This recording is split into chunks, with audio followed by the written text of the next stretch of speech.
going into the season, Clowney was a sure lock to be the #1 overall pick. But what happened in training camp, and I'll tell you, if you guys aren't familiar with it, in training camp, he was being held out of practice with a shoulder injury. One of the practices, he's in the locker room, in the training room, playing cards with some players, and Spurrier sees him and says, hey, why aren't you at practice? Basically goes out there and says if he can't practice, he's not going to play. The next day, he comes out and he's full go, he's ready to go. Then he had the issues in their opening game against North Carolina where it looked like he was out of shape. He was not the same player he was last year. But he had an upset stomach. Yes, he had an upset stomach. Then you have his performance has been lackluster. He's complained about to his coaches they're playing him wrong. And he's had the stomach virus, a bone spur, and now a rib injury, and he hasn't played. And that's on top of all the talk of the offseason of him being possibly foregoing this year. Whether that came from him, I don't think it did. That was probably speculation from everybody else saying, hey, maybe he should sit out the entire season and wait for the draft. All of these things, I think, are huge red flags, and it culminated yesterday. In all my years playing, I played 7 years in the NFL, 4 in college, and I have never heard of a player being cleared by the medical staff, being suited up and gone over their coach and said, I cannot go. I cannot play. Now, granted, you can't get inside of Clowney's head, but it sure looks like this is one of those situations where Jadeveon Clowney is more worried about his NFL future than he is about helping his team at South Carolina to an SEC championship and potential title. So if you had the first overall pick, you would have your doubts? I absolutely would. Okay. Yep. I wouldn't. Jadeveon Clowney would be a top 2 pick in the NFL draft. He's a stud. He's a freak of nature. Skip has said on many occasions that he might be the best defensive lineman in football. Pass rusher, pass rusher on any level. We know that various teams are in desperate need of that. You know you can't find that every day. And on a professional level where you're getting paid for your services, I'm not going to knock a kid for looking out and safeguarding himself for his future. That much I will acknowledge. But let me say this. Despite that, and despite me contradicting or opposing what you said, the criticism or the skepticism that you just expressed towards Jadeveon Clowney is right on the money. And put that camera on me, because I hope Jadeveon Clowney, who I met at the ESPYs, is watching. All of this is your fault. You did this. Why?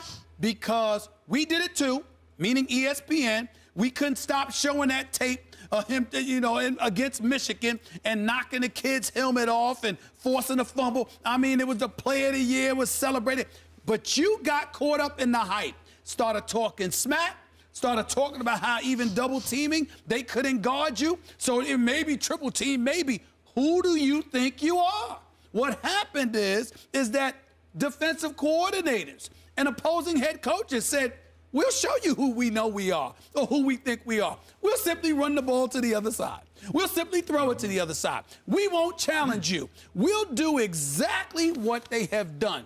They've provoked a level of apathy and indifference into Jadeveon Clowney because they said this guy is so caught up that if he's not being as active and producing the numbers and generating the hype that he did last year, he will not be the same dude. He won't have the same aggression. He won't have the same level of productivity, and it will affect him. That's what you did. Had you kept your mouth shut and walked quietly and just let your play do the talking, you might be having a better season. You might be more excited about playing, and you certainly wouldn't come to your defensive coordinator the day of the game and say, I'm not ready to go. You did this. So just remember, for the future, just be quiet, and you'll be all right. I hear what you're saying. I definitely hear what you're saying. I'm going to defend this kid on both counts. Please. I believe what we are seeing right now is that this young man is smart enough to remember that 1 year ago, I believe it was October 27th against Tennessee, he watched his good friend and teammate Marcus Lattimore go down with a career-threatening knee injury. And it dropped him all the way to the 4th round of the NFL draft, and he has not been heard from yet in San Francisco, where he's on the PUP list. Yep. I believe that he wanted to live up to all that, and I get your smack talk thing. And when things didn't quite go right to start the year, he decided, I'm going to start saving myself for pro football. I think effectively he is laying out now for next year. And the reason I can't condemn him is because I believe these kids should be allowed to go into that draft whenever they so choose, even if it's at age 18 coming straight out of high school. You agree with me on this? Yes, I do. And so the only thing that would concern me draft stock-wise is the bone spurs are a problem because they've been a recurring problem for him back to high school. You better get those taken care of completely, or I got some issues with you ongoing health-wise. The rest of it, the upset stomachs and the pulled stomach muscles, it's outraging Steve Spurrier now because they just want to win football games, man, and he's got the best player in the country, and he won't play. And he won't play because he doesn't want to risk his body anymore. Yeah, I want to be clear about something here, Skip. It's not condemnation. We're not looking at this kid as a finished product. I believe in the kid. I'd take him if I had the number one overall pick. I'm not in any way implying that he's a bad person or he's somebody that you should give up on. I'm saying you made the mistake of forgetting it ain't about you. It's about the team. It's football. If you are a basketball player and you're LeBron James or Kevin Durant or somebody and you're talking junk, you know why I can forgive that? Because the ball is going to be in your hands. There's no way to get around you. You see what I'm saying? So I'm coming. If you're Michael Jordan and you're talking, I'm coming. You're Kobe, you're talking, I'm coming. What are you going to do about it? So you have a right to talk. You're Floyd Mayweather Jr. You're in that ring by yourself.